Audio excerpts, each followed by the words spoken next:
Great to be here at Python Web Conference Day 2. Today, what we're going to do is do some refactoring. And I hope you're going to do the refactoring with me.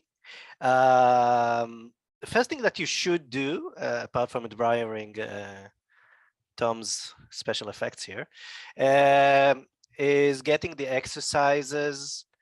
So they appear, the links appear in the chat window. So this is like go to GitHub, get the files in. If you got PyCharm, which I'm going to use, it's going to pop up. Do you want to actually update the requirements, get the packages installed, and say yes. Other than that, if it doesn't appear, use the pip install requirements txt.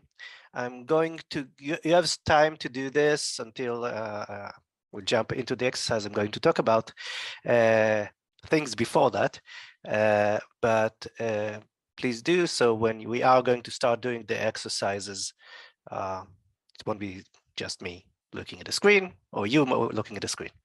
So a couple of words about myself. My name is Gil. It's morning in the US. In Israel, where I live, it's like afternoon right now. I'm a trainer and a consultant of all things that I like to help people create better software. So that would be like refactoring today, or unit testing, TDD, clean code, API automation, probably everything that you've touched before. I can help you improve. Hopefully going to do this today. I'm the author of 2 books, Everyday Unit Testing, Everyday Spring Testing. You can get in touch with me at gil@testingil.com, or my site, which will get you to the book site, everydayunittesting.com. On Twitter, Gil_Zilberfeld, and that's just enough about me.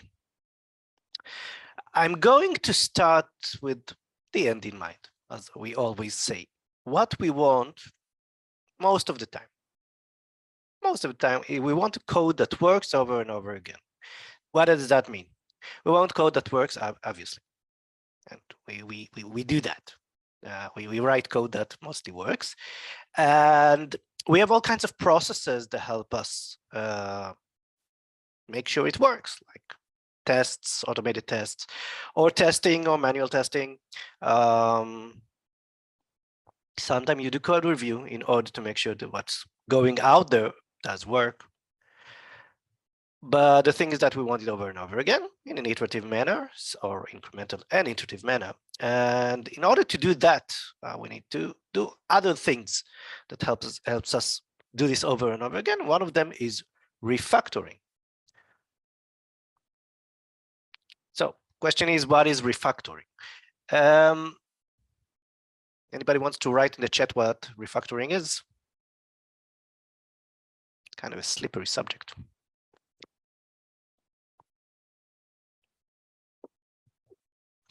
So refactoring, the definition, it comes from factor, which is a form. Refactoring means changing the form. Basically, what we're talking about is taking the form of the code and changing it without changing the functionality. Now, changing the functionality, if I tell you like change the code, don't change the functionality, some things will pop into your mind, like, so this is the definition from Wikipedia: process of restructuring existing computer code without changing its external behavior. So if you look at it from the outside, you have an API, it still does the same thing, even though we changed it.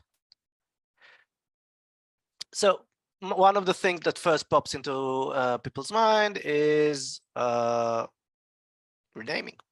So if you look at the top left example, you have X's and Y's. It doesn't tell us much, but if I rename these things to capacity or additional capacity, code becomes clearer. I changed how the code looks like, but I haven't changed anything in terms of functionality, because rename. So this is refactoring. By the way, refactoring goes, according to the definition, goes the other way too. So I can take the bottom right thing and rename it to the top left thing. I still did a refactoring. That's still true. But I haven't improved the code. So if you look at the Martin Fowler's definition of refactoring, that is improvement of the code.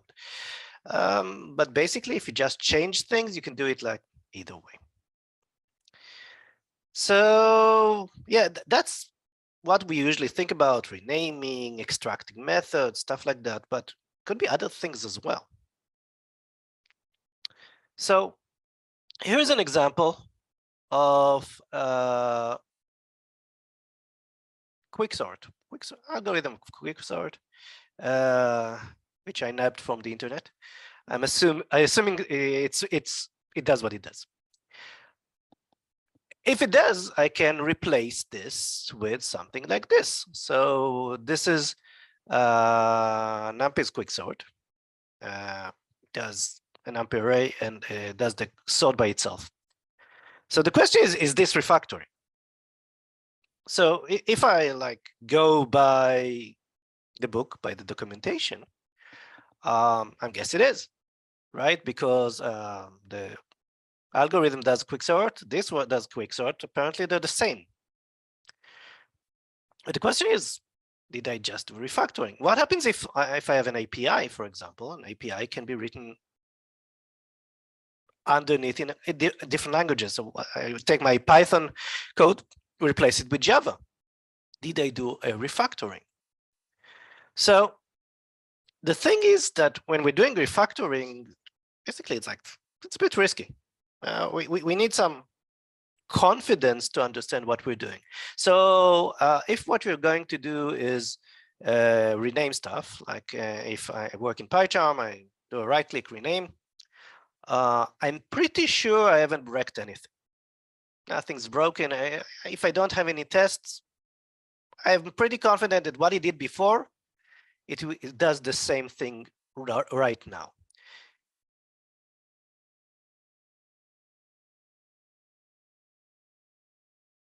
Can't be sure. If I have a couple of tests of that, both of them are running,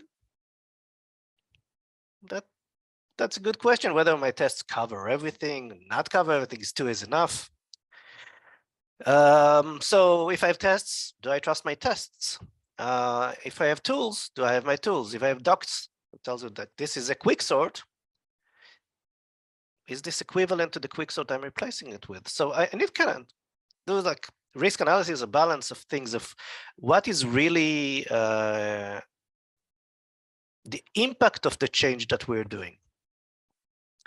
Usually when we don't think about it too much, like I did right now, like do some over analysis, we just change the code and we think that either it probably does work the same way, or in most cases it works the same way. So we refactored. But there's another side of refactoring that is interesting. And we don't think about it too much, because what we talked about in terms of definitions, that if you look from the outside, the code itself doesn't change, or the functionality of the code doesn't change. So if you think about an API, you call it, gets you something back. As long as this something back returns the same thing, basically code still does the same thing, even if it looks different. But let's look at an example, like a regular thing. So you've got APIs, you've got logic, you've got database.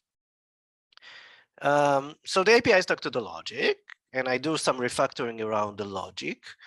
And the APIs tell me, well, everything stays the same. Whatever worked before still works. So that's okay. But the logic talks to the database. What happens if I change the way the logic talks to the database? The API still looks the same because it sees the same picture, but the way the logic talks to the database has changed. So basically, think about, well, I kind of refactored the logic and the database together, but I just made changes to the logic. Is the logic the same as before? And the answer is not just a clear cut. Well, yes, it is, because the API doesn't show me any changes, but it did change a bit because it talks to other systems differently. So some of the functionality has changed. So we need to think about these things when we're doing refactoring. Now the question comes up, so okay, so I want to refactor my code. If I had tests, excellence. If I had good tests and many of those, even more excellent. What happens if I don't? Like, what happens if we have like code that runs in production for 5 years now, and we want to change it? And the idea is we want to not just change, like fix bugs or something like that. We want to refactor it, actually refactor it, in order to make future changes possible or easier. And this is like the main scenarios that we're talking about. And questions: how do we do it safely? If we don't have any tests, it's hard to do. It's not really hard, it's very risky. So there's something called characterization tests. Characterization tests are tests that you write to the system, whatever system you define. And basically, characterization tests try to characterize a system. So think about, I don't know, an API. You start throwing things at it. It returns you all the results or responses that you need. And basically, this is how the API works out in the wild, in production for 5 years. Now, it's not like a regular test. Regular test, you have asserts. So if I call the calculator 2 plus 3, it should return 5. However, our calculator, 5 years in production, returns 4.99. Now, if I wrote a regular test, it would fail. It doesn't return 5. But it's not how the system works today. So when I'm going into doing refactoring, what I want to do is preserve the way the system works, even if it has bugs on it. If I change something in order to fix the bug, I change the functionality of the system. So the idea is that first, let me lock up things the way they are, move things around with the refactoring, and as long as I haven't changed anything, I'm in refactoring mode. However, when I move to changing functionality, which is non-refactoring mode, it's another thing. I have no control. Remember, I don't have any tests. It's not as it was before. Not sure if it's good or bad. So that's the idea about characterization tests. It's very useful to use those as and it doesn't. It's not just like a unit. It could be in any level: unit test, API test, integration, end to end. It doesn't really matter. It just captures the way the system works today. And what we're going to do is use the idea of characterization tests. We're going to use a tool that helps us do that. Basically, this is what we want. We want the system behavior before and after to do the same thing. And between those, we can refactor. So I'm going, and we are going to use today a tool called ApprovalTests. This is an open source tool. There are other tools that work the same way. If you worked with the Node.js, I hear that it's implemented in Node itself as something that basically creates what we call a golden template that we can look at before and after. As long as the system state looks like it was before, that's where the golden template comes in. We haven't changed anything, so for us it will be okay. So, an example. I'm going to move out of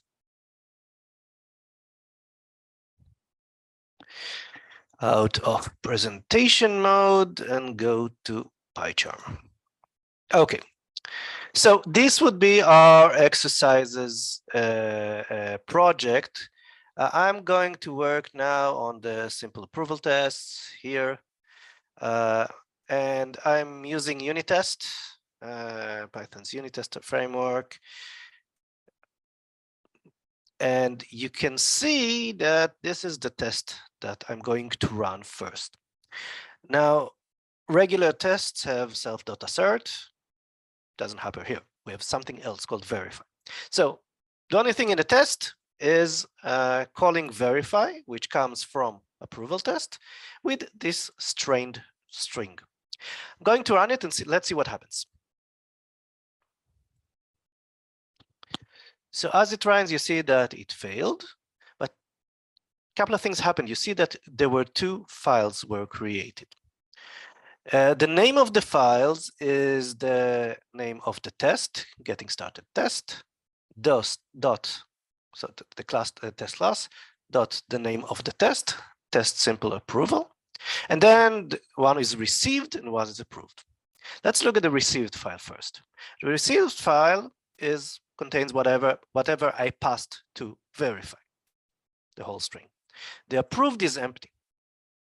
Now, the approved should be my golden template. So I can take whatever's in the received. I do select all, copy into approval tests, the approved doc text file, save it. And I'm going to run this thing again. And now the test passes. What happens? And yet the received file, received.txt file is gone. Basically, what happened is that it created for me a golden template. I approved it by copying the content of the received into the approved. Once it's there and I run it again, the received is equal to the approved, contains the same thing. And then we don't need a received, it just goes away. Now, that's like a very technical thing. What can we do about it? So look at the calculator class here. So it is a very smart calculator. You see it returns A plus B. So I have a test refactoring here that calls the calculator and it calls add. And instead of doing the assert that 1 and t equals 3, it just dumps the result, whatever it is, which remember, it doesn't have to be 3. Like this code may be running in production for 5 years. And up until now, it returned 4. So I'm going to run this.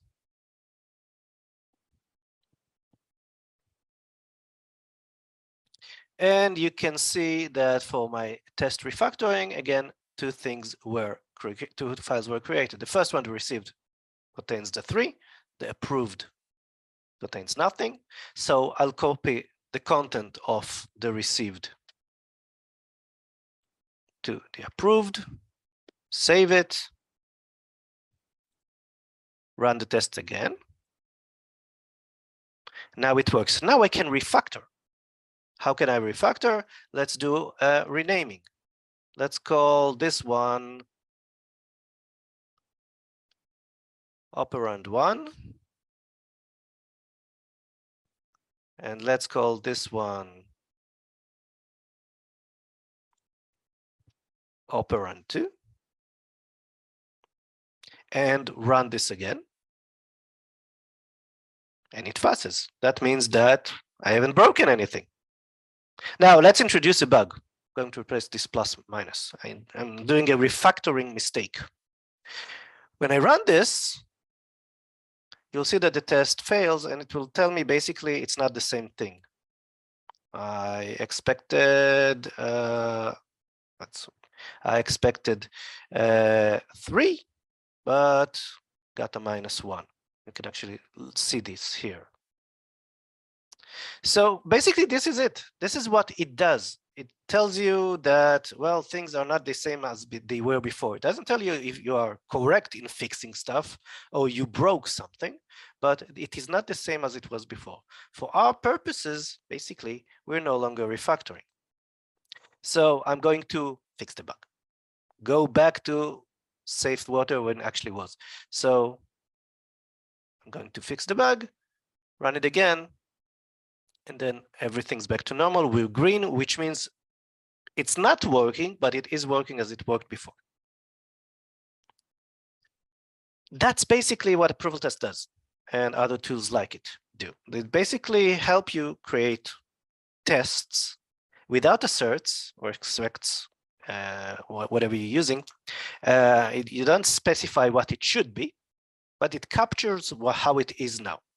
And you can do something like that for a function or a class or a module or an API. The range of what you're going to capture depends on your imagination and needs. The tool doesn't care about what you're running, it just looks at what you're going to get back. All we need to do is basically capture stuff. Now, is this enough to cover a calculator? No. Is this enough to calculate to capture just the add functionality of calculator? I don't know. In this case, because I wrote the code, I can tell you, well, since add calls the plus method, it's the basic plus method of Python, I'm guessing it works with all additions. But maybe I'm wrong. But maybe there's some kind of I'm going to refactor it to something that near the edge limit of max numbers doesn't work. Maybe it worked up until today with positive numbers, and if I put in negative numbers, it will not. So I have to make sure that we have like more information about and more tests running to capture these things. How do you deal with types in that tool if I want to ensure that add returns 3 and not 3? Well, the tool gives you in the end something to write into a file, which is basically a string. So if you see that in our case, we're returning an integer, it turns it into a string and writes it down. Whatever your system returns, it will be serialized to a string, and this is how it will get captured. You would want something a bit more precise, formatted. We'll see example of that. So if you're worried about what's returning now in terms of type, maybe you should log or put in the whatever you're putting in the verify, the name of you should log the type as well. So again, we're characterizing the system. So if a type is part of the characterization, it's important, write it in the log as well. So if tomorrow I'm not returning an integer anymore, but a double, it will break this thing. Okay, so next. Yeah, good. Let's go back to the screen. So that was a very short example of what ApprovalTest looks like in use and how we're going to use it. So let's go back to our slide. So this is what we're going to do and play with today. It was a very small example. What are we going to do? So we're going to refactor something. The exercises are in the slides and also in the project. I will show you that in a minute. But basically what we're going to do, like do iterations of refactoring of the code by using ApprovalTests. We're going to improve the code, hopefully. And we're going to introduce patterns. This is something that usually we don't like think about. If we have enough experience, we'll probably do it like inherently. We see a factory waiting to happen. Let's see this. But usually we don't have a guiding of what to work towards. And I'll show you examples of how we're going to do this today. So we're going to introduce patterns into the code as part of the refactoring. And we're going to see adding features in this kind of scenario when, like I said, adding features or adding functionality is something that breaks functionality. It will break my my log. So how do we handle that and what do we do? So the example that we're going to use is called the Gilded Rose. Now, the Gilded Rose, if you played World of Warcraft, Apparently, you're supposed to know it. I never played World of Warcraft. I don't know. But the Gilded Rose, if you look around the internet, you'll find that apart from the World of Warcraft, is something called a code kata. Kata comes from martial arts, where you do like things over and over and over again. I do karate, so I do things over and over again. The same punch over 1,000 times, you'll get better at it. And when like 25 years ago, when Agile was coming up, before Agile, after the Agile Manifesto, there was a lot of assimilation of things from Japanese because of Toyota and Lean and stuff like that. So like, a lot of terms came into the Agile world. One of them was kata. If you've done a code retreat before, you might have done that. So like doing kind of exercise. The idea is not to solve the exercise, but just learn from doing it over and over again in different ways, different constraints, so on. So the Gilded Rose is a refactoring kata. So it's an exercise, and it was written by Emily Batch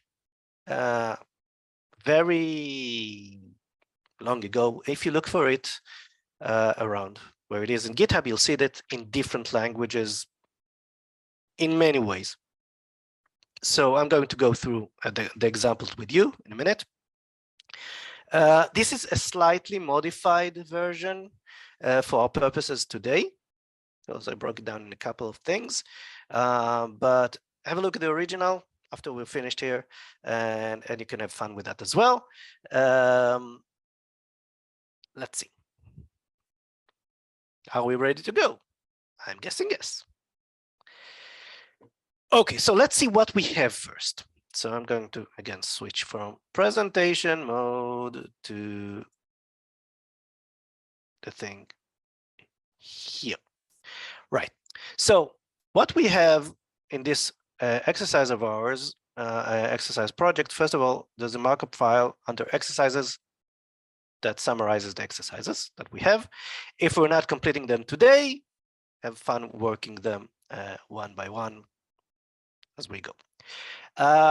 What do we have under the Gilded Rose exercise when we will spend most of our time?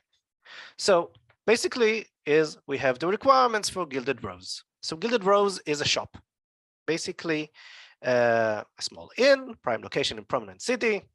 This comes from, not from me, from the story of the exercise. We buy and sell only the finest goods. Unfortunately, the goods are constantly degrading in quality as they approach the sell date. And we'll see that in the code. So basically, items have a name, selling, and quality. So if you look at the dependency folder, you'll see item. And this is the properties, the name, the selling, and quality. Quality is the quality of the item. Sell in, how many dates we have until we need to sell it. And it has like a print mechanism, so we can. So far, so good. So if this was like, where are my requirements? If this everything was everything like it was very simple, but you have all kinds of special cases. Like once the sell date has passed, quality degrades twice as fast. Quality of an item is never negative. Aged brie increases in quality, and so on and so on. For our purposes today, these things don't matter too much, but if you do the original exercises and you write tests for it at the end, it does. So basically, you have the requirements here, which tell you like what to do. How does the code look like? Well, the Gilded Rose module, the class, is basically a constructor that gets the items in. And then there's an update quality method. I think that's the only method that it has. Yeah. And as you can see, it's a mouthful. What we want is basically get out of this thing. It doesn't have any dependencies, at least right now. And it has a lot of ifs. If you know code smells, like anti-patterns of how you write code, this one's called arrow code. It looks like this. If. And usually that's not a good pattern to have, because if I ask you to do something about the aged brie or change something with it or enter a new product, it will be hard to know where to put it. and it's not the hard thing, it's more the risky, I'm going to break something else. So this is what we're going to refactor. We're not going to touch the item because I'm not sure if it still says here, where's the goblin? Didn't keep the goblin. The goblin says in the original requirements, if you don't change the item class because the goblin will get you. Anyway, the goblin will not get you. I did, but item, don't touch it. What you are going to do is use the gilded rows, and we need an approval test. So we're going to start with this. How does our test look like? Well, we have items, which is an array of items. Everyone has the name, cell, and quality, different types of items with different values, and that's okay for our starting. And now we have a print method, and we have a test, and this is our approval test. So the one that you already have in the approval test is called items before and after quality update. So what I'm creating is a log, and basically start capturing strings to that. The end, I'm going to pass the log to the verify. So what I'm doing, like writing before, printing the items, and then calling update quality, and then calling after and print items again. Let's run it and see what happens.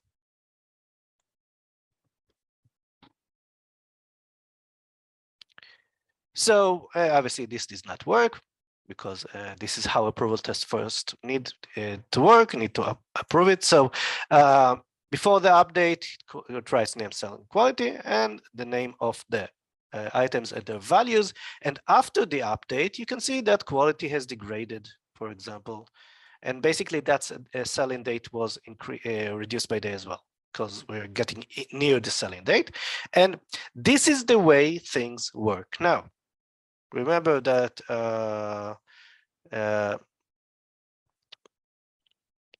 sell-in is -1 because I sent it.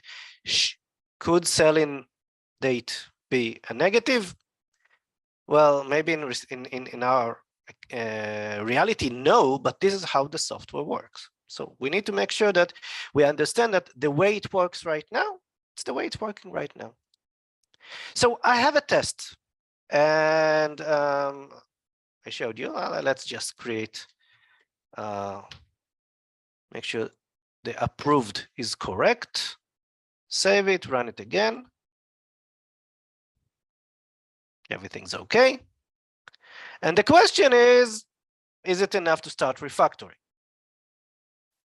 Well, not really, because we know that things are going to degrade over time, change according to this. We probably need to call update quality before we're starting to refactor more times. So that will be the first exercise. Going back to my slide. We're actually preparing for refactor. So the idea is that currently we no module named gilded. Chris, I think the packages are not there. I'm not sure I can help you with that exactly. Try to make sure that you've done the pip install thing. Make sure that all the dependencies are there. But it actually it should run. It sounds like the project is not set up correctly. This is one of the things that I can't do, like remote support for that, and I'm sorry for that.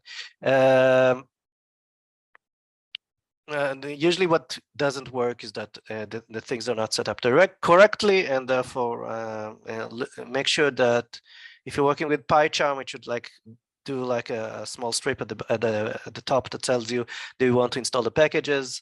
If not, you can use the pip install requirement.txt in order to do that, just to make sure. Fixed it by marking the Python folder as a source root in PyCharm. That works as well. Excellent. Let's continue. So the first exercise is, like I said, currently our test is runs over a single day. Day before, run it, update quality, then dumped it.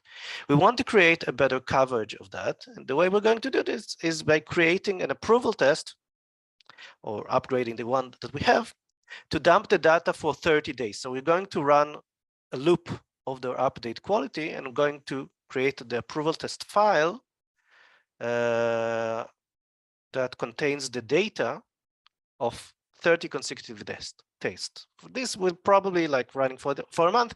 This should give us enough coverage that our problem will contain all the different cases that we're going to go through.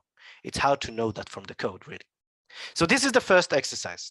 Create a test, an approval test that contains the data of 30 consecutive days. A test that calls update quality 30 times and prints every time the items. So this is where I wait for you. Take a couple of minutes. I want to repeat what Annette said at the beginning. I want to make this as interactive as possible. So if you have, if you want to show what you're doing, please let us know in the Zoom chat. If not, I will show you what I have, which is okay, but not perfect. Everyone will probably have something different, which is okay. So currently,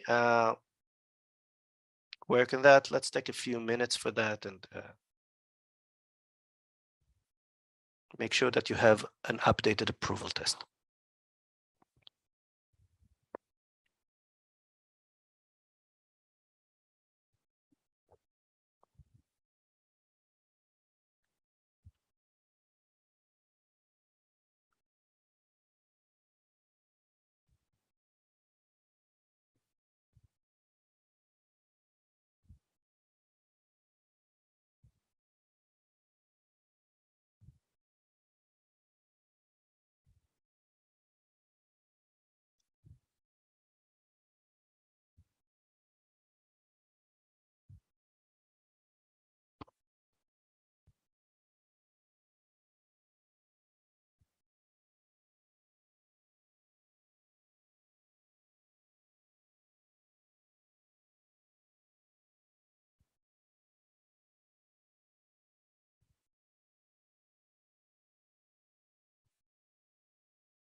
For the people who just come in, first of all, welcome.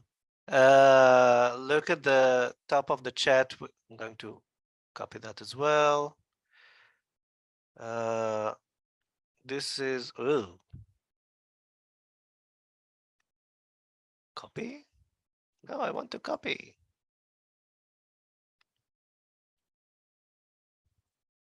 It won't let me copy. Annette, can you print the things again just to make sure? There's the link for the exercises if you don't have them already, and how you can install them. And we have a comment that if that something doesn't work, Chris said that he marked the Python folder as a source for PyCharm, which also helped do stuff. Thank you, Annette. So currently what we're doing is creating the first exercise, which is creating an approval test. So I hope you can follow up. Things that yeah, I haven't said so, but the exercises have a solution folder where you have like the solution for each exercise. So what you can do for the next exercises, if you kind of missed it, start from there.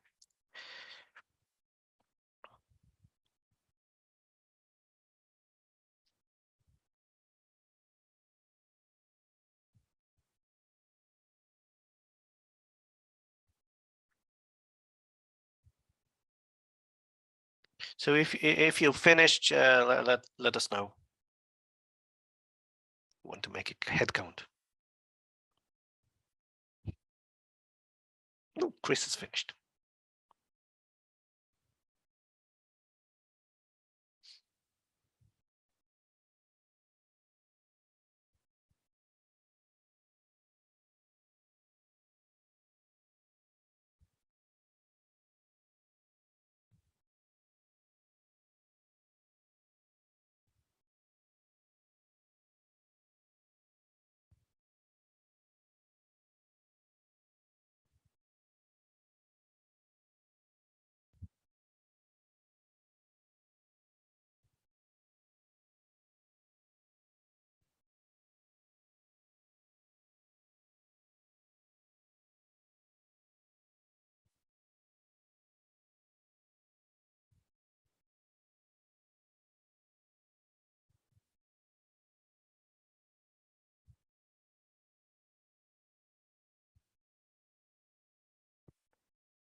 Take 3 more minutes.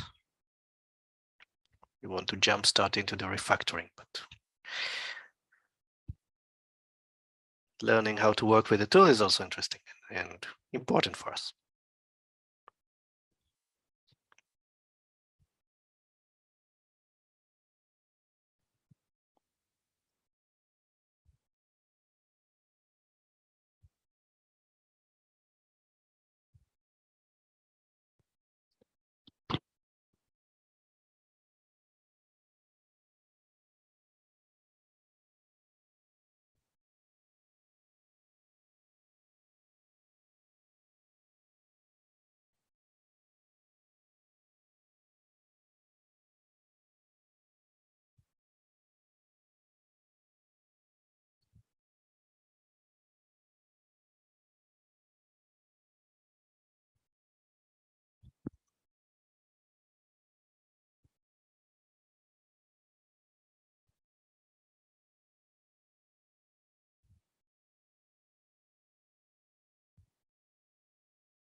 Okay, for the first exercise, I'm going to show you what's in the solution bag for exercise 1, and you can start continuing from there. So what we have in the project under solution, we have all the exercises. We probably won't do everything today, but here's the same items array, same print item, and now this is the one that we had before. This is the new one. So basically, so we're creating the gilded rows with the items, create a log, and then basically run it 30 days. If we run it, it works because I have it here. Notice that this test is in another folder, and it creates the approved and received files in the same folder. It doesn't look for it anywhere. So this test uses this file, while the other test uses the other file.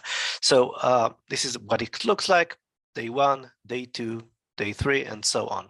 And now that we have here, we can start working. So the next step would be to refactor. If you want to do it, just copy the test and the file, or just work inside X1 folder.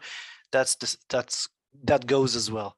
So with this, you can start refactoring. This is what will be the bulk of our work today. So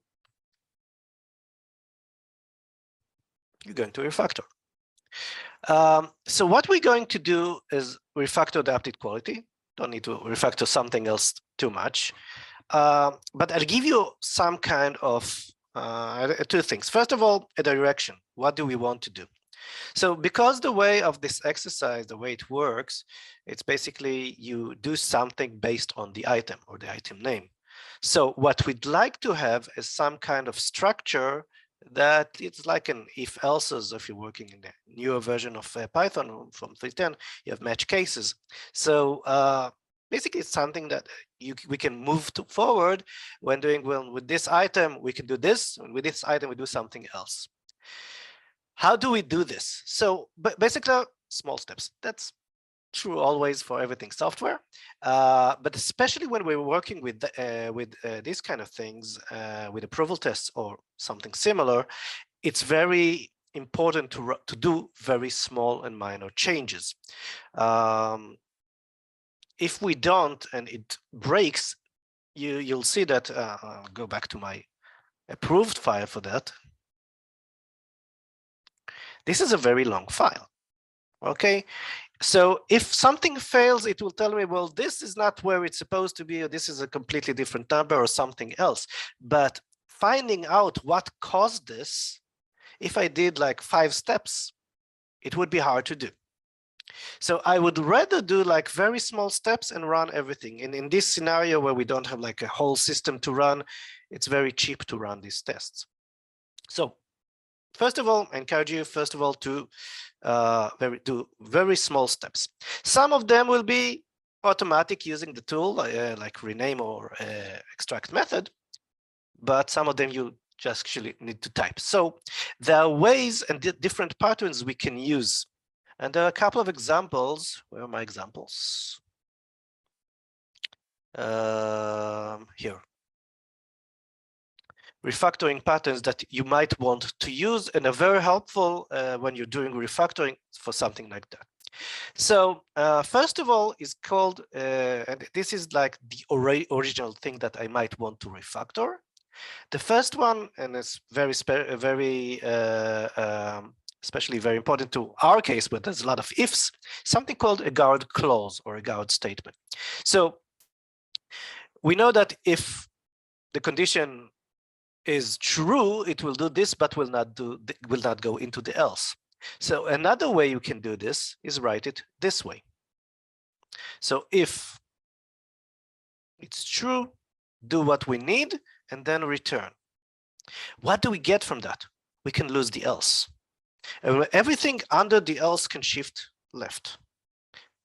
So what happens is that we're trying to kill the arrow, right? We're trying to kill the nested conditions. So by using guard clauses, and you probably know this pattern from doing some kind of validation. If you're doing some kind of a function that does something, you want to validate at the top, if this doesn't work, you return it doesn't, and you don't go inside. So this is the same thing. It helps us move stuff back to the right column, the left column. The more we do this, we're going to lose the shape of the error, which is a good thing, because things will come out of conditions. So that's one thing that is very helpful, specifically in our exercise. A lot of it is in real life when you have this kind of nested conditions stuff. What else? Invert if. So if you have like this, let me just hide this. So if you have if and else, we can invert the if and else. You actually can do this by standing on the if, and in PyCharm it will let you do invert if, like magic. Why is that helpful? Well, sometimes you want the if to be like, and let me show that again. First of all, I'll do undo. If we're doing if not, it's usually less readable than the if itself. So the opposite condition, the negative condition, is something that make it less readable. So we probably want something that is if something is true, and we want to do that. Also, it depends on the bulk of the blocks inside the if and the else. Sometimes if we want to go towards creating a guard clause, we want to like do minor small blocks and then return and then continue forward. So inverting the if is something that is very helpful for both for readability and simplification, and it usually works. Why do I say usually? It depends on the tool. Like I found out if I in the past something like with the complex condition, like something and something or something, and I inverted something and it didn't do this correctly. Maybe today it will work okay, maybe. So for very simple conditions like this, or equals or not equals, it will probably work. You have the tests to run it and make sure that it is work. So we talked about guard clauses. We talked about condition inversion, if inversion. Switching the order of conditions. Again, if I would do it without tests, that would be very risky, but we need to understand the pattern. So if I have like nested ifs like this, basically it's like this and this one. Maybe I can switch them. If I can switch them, maybe I can start combining the conditions to other stuff. Remember, where we're going is to trying to do basically a separation of per items. And you already saw our gilded rows that things are nested. Like the things that are conditioned based on the item name are sometimes inside. So you might want to do that. If you're wrong, hopefully the test will tell you. What else? So I can like switch this and this in the order, and it should work as long as the conditions are the same. What else? The final thing I want to mention, things that are easily done with a tool, not so easily without it. The first one is method extraction. You know, I want to do this thing. Right click, refactor, extract method. It will create a method containing that. Container. We probably know this. I'm going to do the opposite of that though. So the opposite is called inlining. Refactor, inline. So when you do that in PyCharm, it tells you, do you want to do this for all invocations? If there are many places calling the functions or the method, if you want to inline everything, if you want to remove or keep the declaration. So I'm going to do all invocation, which is one, and remove the function, and I can continue this. So this method if I inline it again, didn't say to delete it, it does this. Why is that important? By inlining and extracting and not the same blocks, you can start collecting things like inline method, collect things and extract them to a separate method. So the iterations of method extraction and inlining helps you remove a bit of code, concentrate on what's left, maybe inline back, combine with something else and move. So these kind of patterns really help you when you're doing massive refactoring, like we're doing right now. The code is not easy to work with. Again, let's look at the code. It's very, some of the things you'll find out are very easy to do.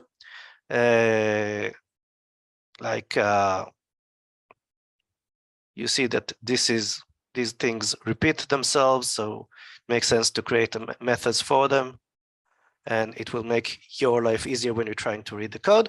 But once you get past that, you'll start to fight the ifs and the else and try to use these kind of patterns. What you can do, for example, I would do, and you probably want to do it for yourself.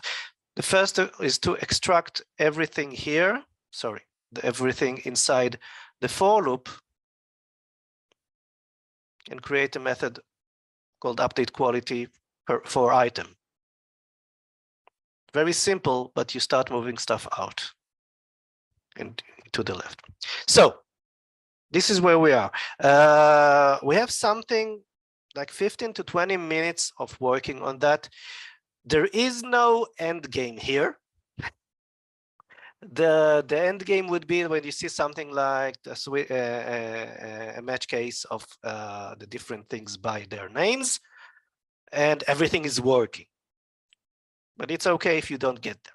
But try to work towards that. So go ahead. I'm here for questions. And what I suggest, I will put the slide back on. So refactor the update quality. Try to go towards if else's, but a flat one per product name or a match case. Make small steps, run the tests all the time. Enjoy the undo, the control Zs when you're failing, because it will take you back to green. And if you want, and this is something that you can, it will help yourself to see like the improvement. Take snapshots of the class every couple of steps to see how it goes, because I know the most of the fun is just working on it and getting to really cool code. But if you want to look back and see what you did and what steps worked for you and in what context, take some snapshots and like keep copies of the file or something else that can help you see the your advancement. And this is something that I would like you to show me at the end of the exercise of what you did. So go run with the refactorings. I'm here if you have any questions.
Okay, we'll do 5 more minutes. It is long refactoring.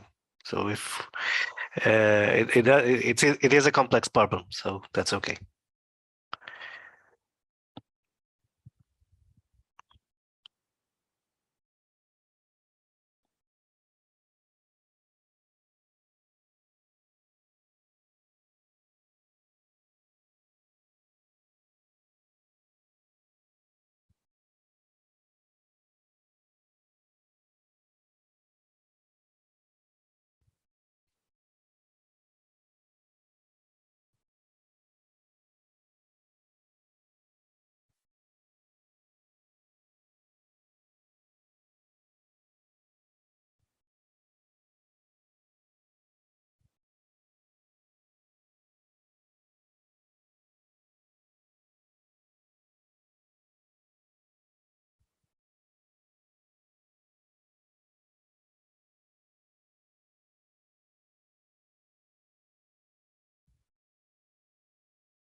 Okay, so how do you start approaching that? I'm going to stop and give you a couple of examples. So I'm at step 1. I have this thing here. Let's just copy this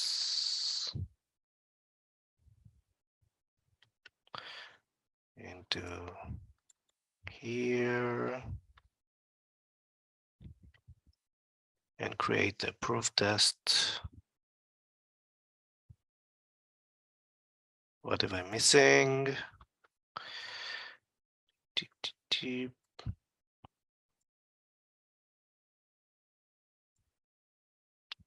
Let's copy this one here.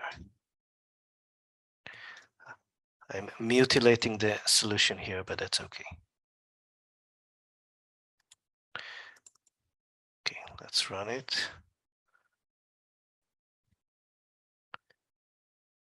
Okay. So this is the 30 days. How do I approach it? So the first thing I do is like I try to like remove stuff out. So refactoring this kind of methods, extract method, and this is reduce quality, just so I can see things. And it tells me, do you want to do this again? Yes, replace. So this thing, this is refactor, exact method, increase quality.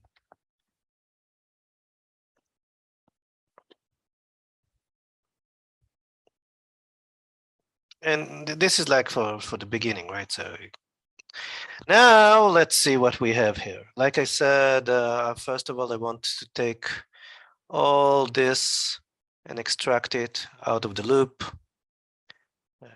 So extract method, let's call it update item.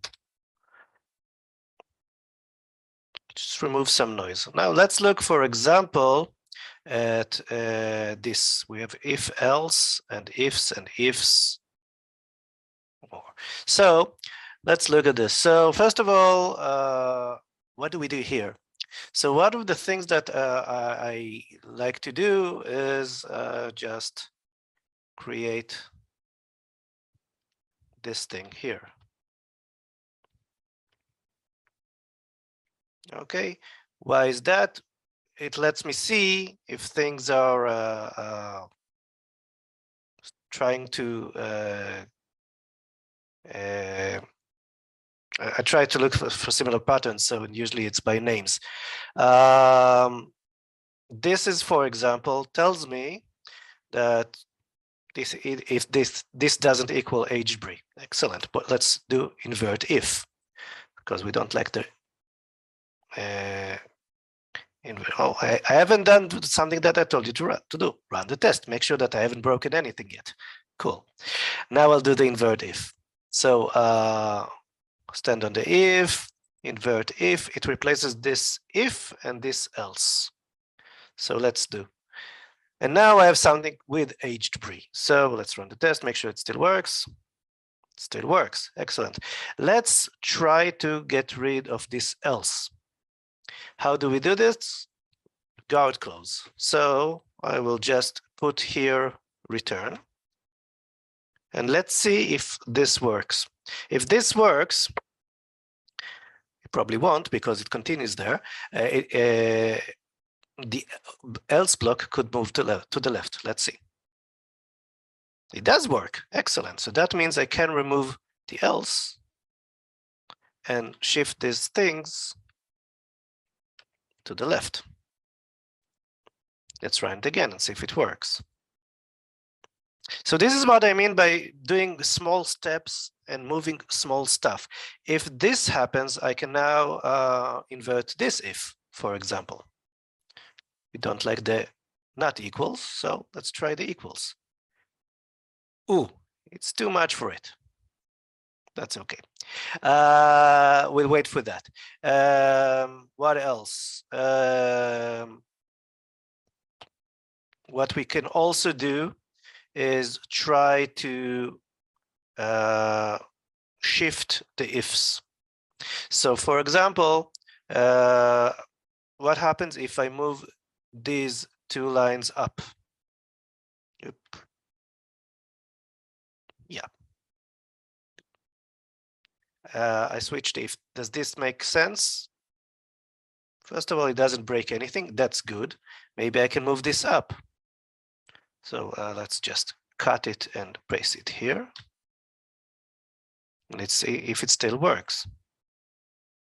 If this still works, that means that maybe I can revert this thing if, for example, Let's see, we can put it, let's try to invert it and see what happens. It may work, it may not.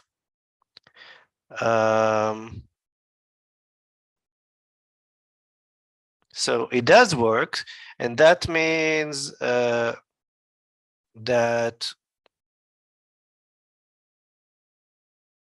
if this works, we can then remove this else.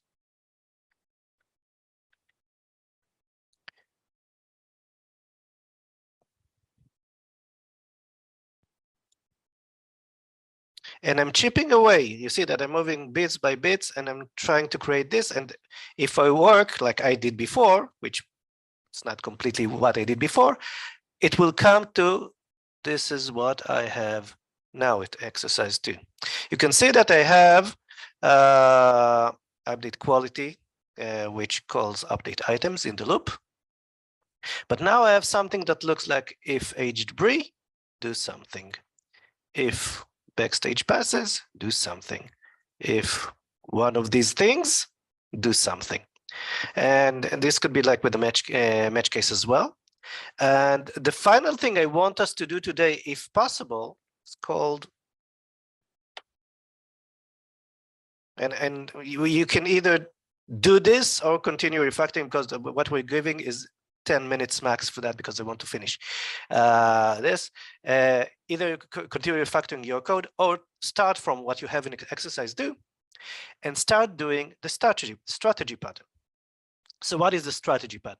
Strategy pattern, if you've done any object orientation 101, basically this is strategy. You have a base class and derived classes. And what we want, and what is a base class? It can construct an abstract method, and each strategy or derived class does a different implementation of that. So basically what we're looking at is creating, instead of items, which are string names and now currently are part of the update quality or update item method, we want to push the implementation to each item class. So what we're going to do is use a strategy pattern to encapsulate updating the items. What we have, and I'm going to show you, is in our dependency folder, we have something called a stored item. Stored item is an abstract class. It has a constructor, holds the item.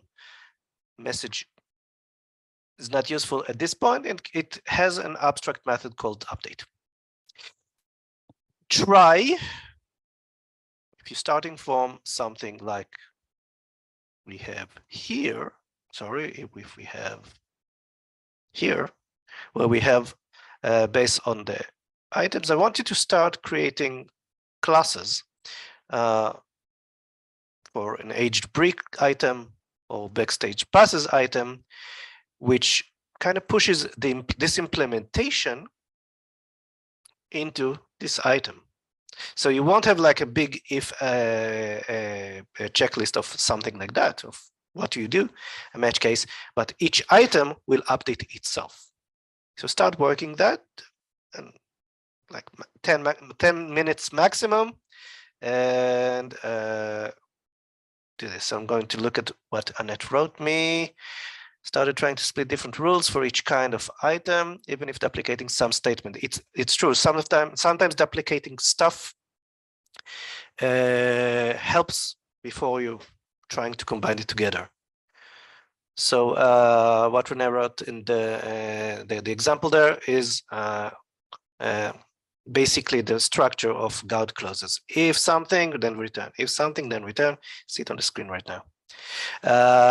It's okay, and it's okay to duplicate as well, as long as at the end you get something more manageable. And this, what you see on the screen right now, basically is something that is a lot more manageable. If I ask you to right now to add a new item, it would be easier, because currently I have item name this, item name that. But we're going a step forward, which is creating a class that encapsulates the update of the item. So each item knows how to update itself. So a few more minutes until 8 minutes, so we can I can show you what we have and give you some pointers how to continue that.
Chris, thank you for posting on Slack. This is very nice.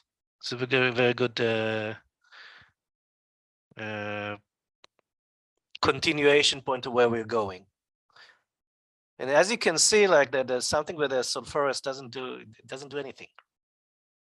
Doesn't jump out of the code itself, but as you refactor, you actually find out.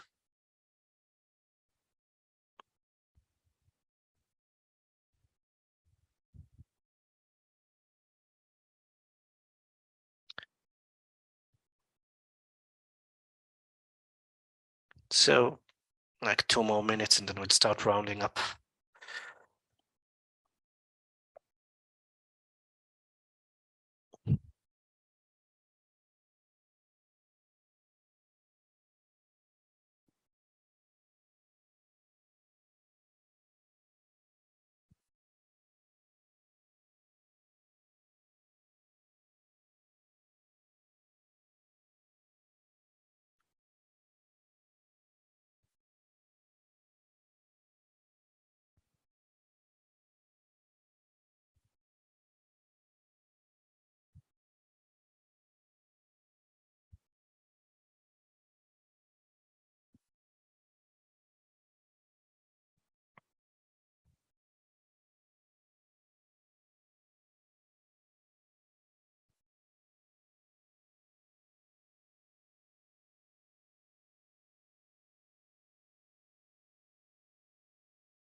Okay. Bit short, but it's good. So what we have right now, you can see it's like what Chris said as well. If you have this kind of separation, we can start moving towards strategy. How does it look like? So if we take a stored item, we can do 2 things. First of all, that's the second.